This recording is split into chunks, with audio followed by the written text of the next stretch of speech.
Hello, friends. How are y'all doing today? I'm back in the kitchen. Gotta put some dishes away and all that before I go upstairs. So y'all gonna hang out with me while I'm cleaning my kitchen. Let's talk about these seekers. Let's talk about seekers, baby.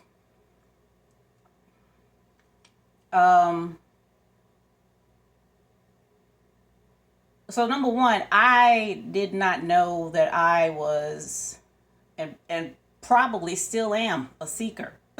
Okay.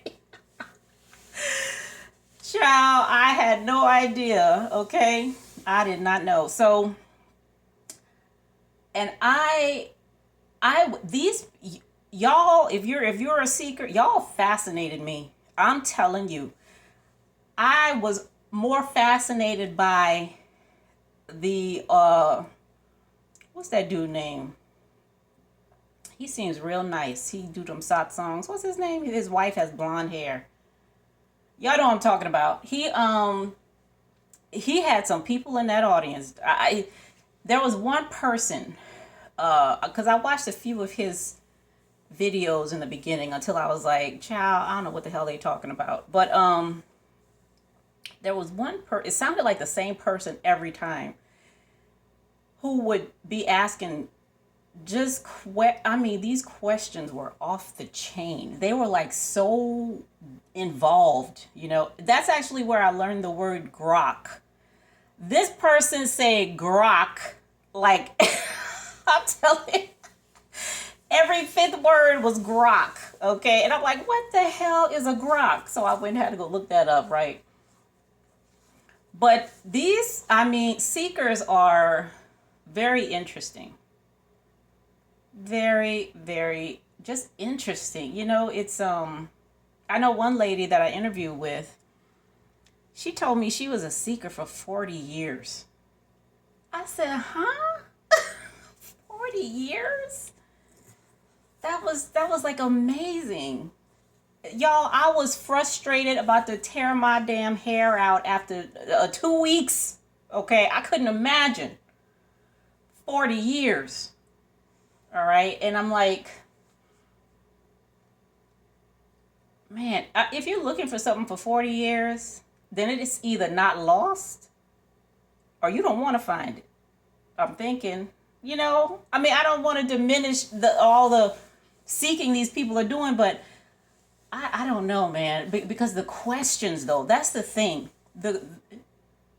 It's almost like seeking is just a habit, or I guess it just becomes a habit, right?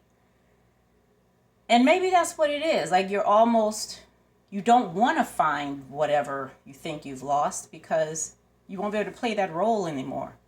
I think they got some professional seekers out there. You know how they have people who just go to school? They're like professional students. Like that's all they want to do is just go to school. I think we got some seekers out there like that.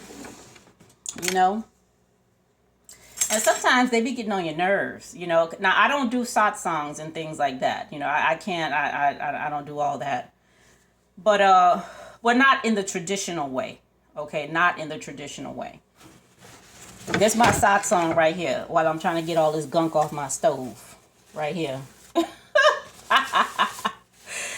That's what I'm doing right here. But what was I saying?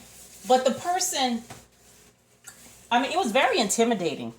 Because number one, like I said, like I didn't know that I was like looking for something. And apparently these people were looking for something too. And I felt that. Look, I felt very deeply, Cheryl, there's something going on here. And you got to figure out what it is. That whole uneasiness, it was like a vibrational dis-ease. Where I knew what I'm looking at, what I'm hearing, what I'm tasting, the way my body is leaning, all that. This is not it. Okay? Which made me ask, well, what is it? If this ain't it, what is it? Y'all, I can't even explain the level of frustration. It's like when you try to remember something and it's right on the tip of your mind. You know what I mean? Like, I know it and you can't grab it. But it's right there. But you can't. Those are the most frustrating days of my life. Okay, of my life. The most frustrating, I'm telling you. So I get it. Like, I know that. Okay. And I can't even tell you when. Like, I would not be able to say, well, it was on June 13th, 2017 that I finally stopped seeking. I couldn't even say, I have no idea,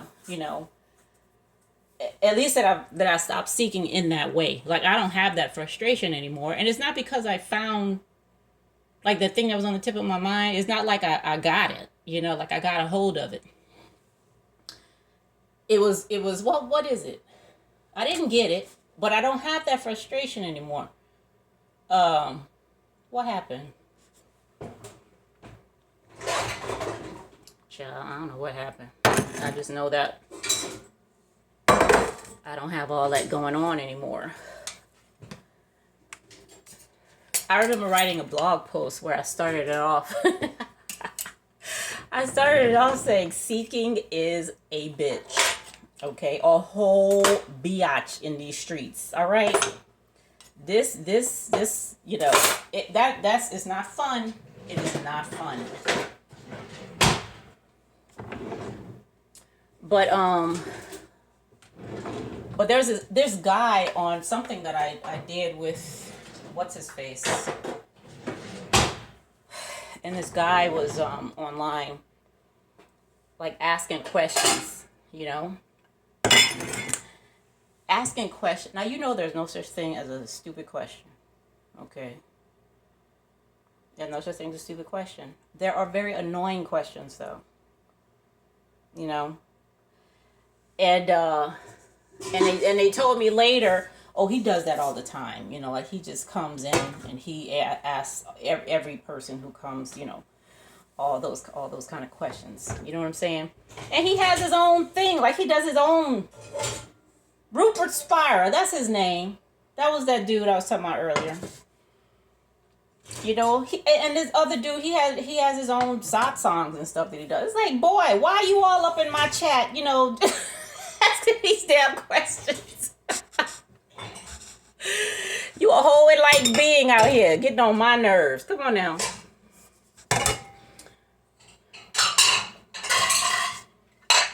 But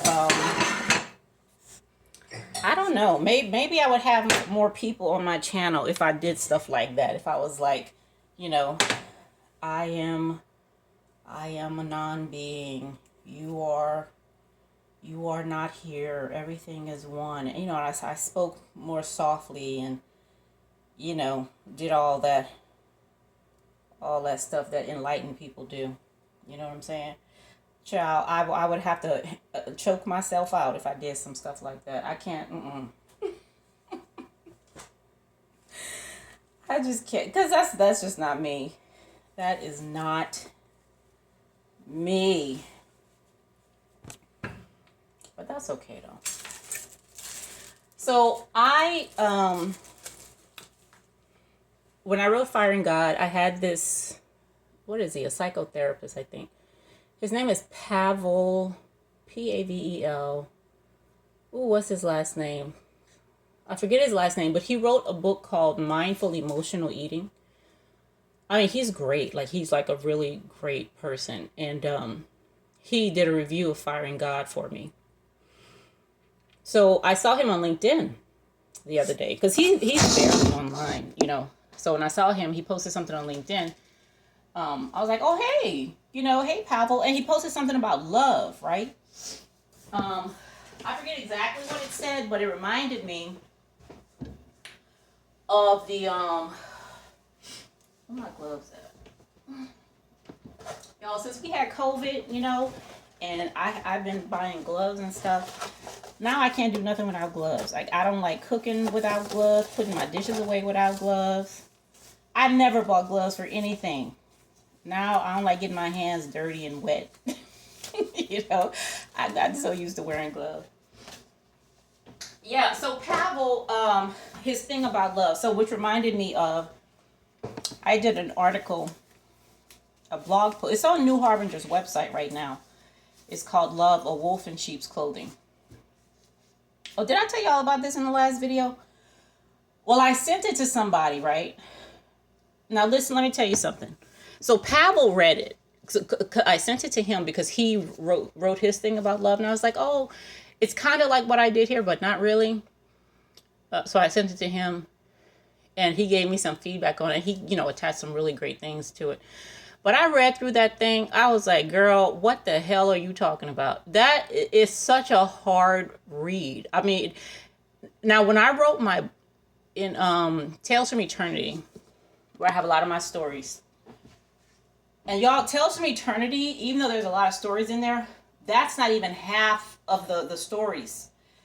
A lot of the stories I wrote are just gone because somebody hacked into my account and I had to cancel my Google, and all of my stuff was attached to my Gmail account at that time, so all those posts were gone. But when I would write, I would be cranking out posts every day, like before I made my blog public, every day, like 3 and 4 blog posts. Okay, so I had a lot of stuff, but a lot of times I did not know what I was writing. Like, I didn't know what it meant. So I would write it, and then like a few days to a week later, I'd go back and read it again to see if I got what the hell that it was talking about. So, Love, a Wolf in Sheep's Clothing, it's in a lot of different parts. I might read it on here and just like break it down in those parts, because for me, like, reading it now, I know what I was saying, but what I do know is that anybody else reading that gonna be like, this girl is nuts. Like, what the heck? What does this have to do with that? So I think I'm gonna do that. I think I'm just gonna read it and and explain it like I was doing with some stories from Tales from Eternity. Yeah, I'm gonna do that.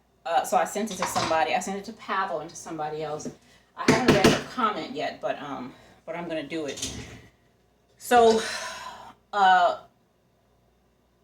Love, a Wolf in Sheep's Clothing, what I was saying there was that, there's a lot of stuff going on in the world, and you'll hear from everybody and their dog that if we only had more love, things wouldn't be the way they are. Love is the answer and all that. And so what I was saying in the thing was, when love becomes the answer, love becomes the problem. And if love is now the answer, then it's it jumped on the bandwagon of problems that we have here, right? Because answers create something. Nothing just comes up on its own. You know what I mean? So but I'll read it though, child. So I give a lot of different metaphor. I talk about how my dad called me Bill. I talked about taking my daughter to the shooting range, and I just like map all those things together, right? Which is something that I really love doing. I think that's why numbers are not really my thing. I'm very good at math, okay? I'm a mathematical genius. But only math as it pertains to words and pictures and sounds and stuff like that. When you put numbers in there, okay, no. That number math, no, that is not my bailiwick. Okay? But I found myself doing that today for work. So there's this big story going around. I don't know if y'all even know who Megan Good is. Megan Good and her husband, what's that dude name? Vernon or something, I don't know. But they're getting a divorce after 9 years, which is a huge deal. Okay? Because they were like the perfect Christian couple. He's handsome, she's beautiful, they're both talented.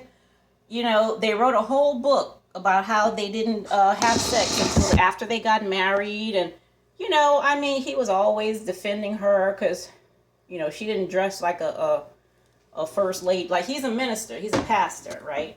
But she, you know, many people, especially in our community, child, were judging, you know, the fact that she had her boobs out or whatever. Anyway, but that was a huge deal that they're getting a divorce, right?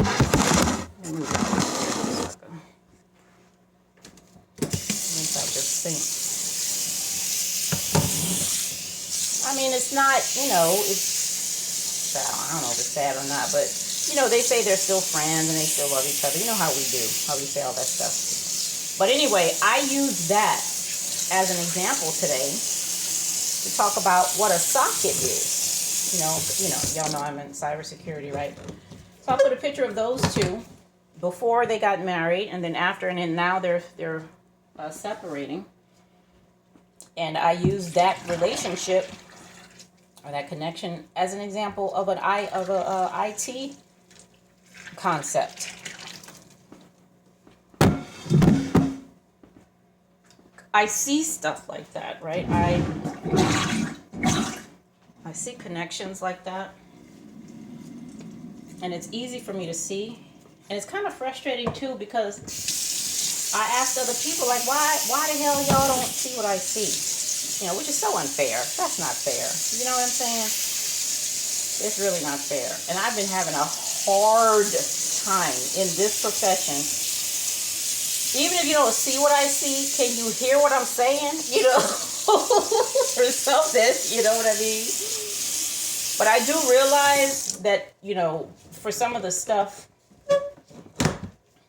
that I talk about, it's like trying to get people to, it's like explaining the taste of an orange and really expecting people to taste it, you know, without having an orange. Which is really unfair, you know. But, you know, they can't do that. But I do have the orange there in my hand, you know, asking if they want to take a bite. I'm like, nah, I'm good. I'm good. Yeah, I believe you. I believe it tastes like an orange, but I ain't going to take a bite of it. But I'm having a lot of fun in this profession. I was telling a friend of mine today that, because he's contemplating leaving the military, not the military, getting out of the government and starting his own business. But, you know, he's looking at the risk and all the stuff he has to do. And he was telling me how some of his other friends who were in government, they, you know, they just took that leap.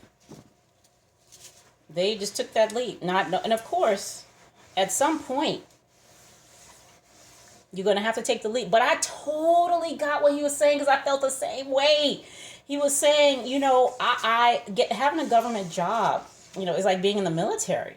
You are guaranteed a check every 2 weeks. Okay? I mean, that stuff is like clockwork. Benefit, all that, you know. And it takes an act of God, okay, for somebody to kick you out the government. Or you can get out on your own. But for to get out for performance or something like that, like, you really have to do some Snowden type stuff. You know what I'm saying? To really get, it's very hard, you know. So I get what he was saying. It's really security. It's security, job security, and all that.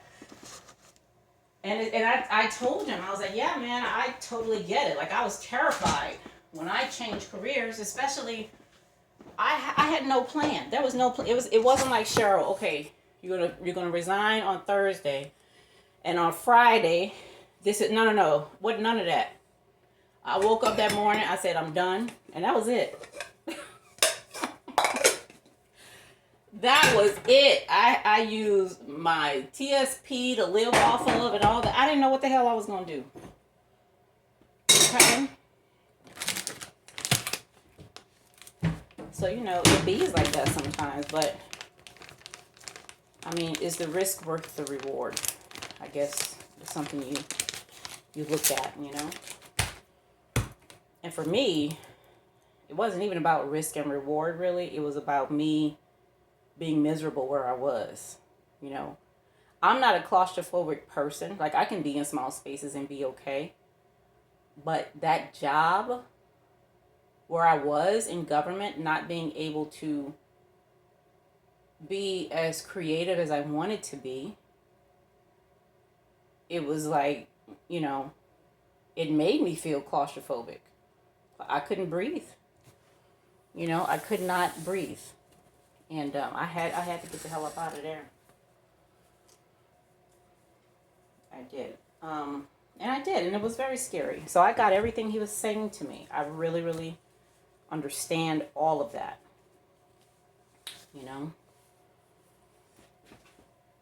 So we had a good conversation, though. I need that spray. Where's my spray at? I don't have no spray down here? Come on now. I could have sworn I bought some 409 or something. I don't have anything down here, y'all. Alright, I'm gonna have to go. I guess we can use some bleach. Let's see here. So once I'm done with this, I'm gonna make me a huge cup of cocoa. I'm gonna go upstairs and get in my bed. I'm almost done. I appreciate y'all hanging out with me while I'm doing this. Otherwise, I probably just went right upstairs. But I hate going to bed with a dirty kitchen. Ooh, I don't like that at all. I do not like that at all. Because it's like you just know your kitchen's dirty. You can't even sleep right. You know what I mean? So, and it's not even that bad because I didn't cook today. But, I got boys and they come down here and do things that boys do. I mean, little boys,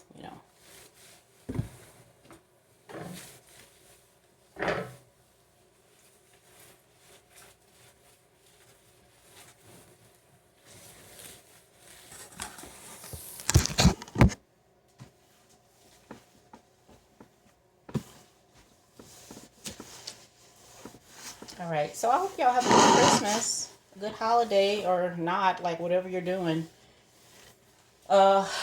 I intend to. I have a lot of stuff to do. However, I am definitely going to make time to watch all of my Christmas shows. I already watched How the Grinch Stole Christmas, both the cartoon and the one with Jim Carrey.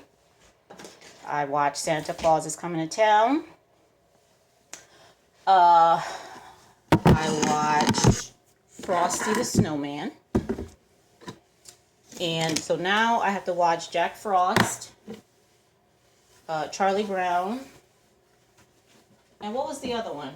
Rudolph the Red-Nosed Reindeer. So y'all, my neighbor bought, it's got to be like a 50-foot skeleton. That skeleton it goes above their house. It's that big, okay? They bought it for Halloween, right, which was really cool. But they left it up for Christmas and they dressed it as the abominable snowman from from Rudolph. That's the skinniest abominable snowman, child. But it's really cute. It's very, very cute. It's very cute. But I didn't put any decorations up this year. I have lights outside that I normally have out there, but they're not like, you know, Christmassy stuff. But I do have trees up. I have trees up. All right, y'all. I'm going to get out of here. So y'all have a really great holiday, okay? And back here very soon. Good night.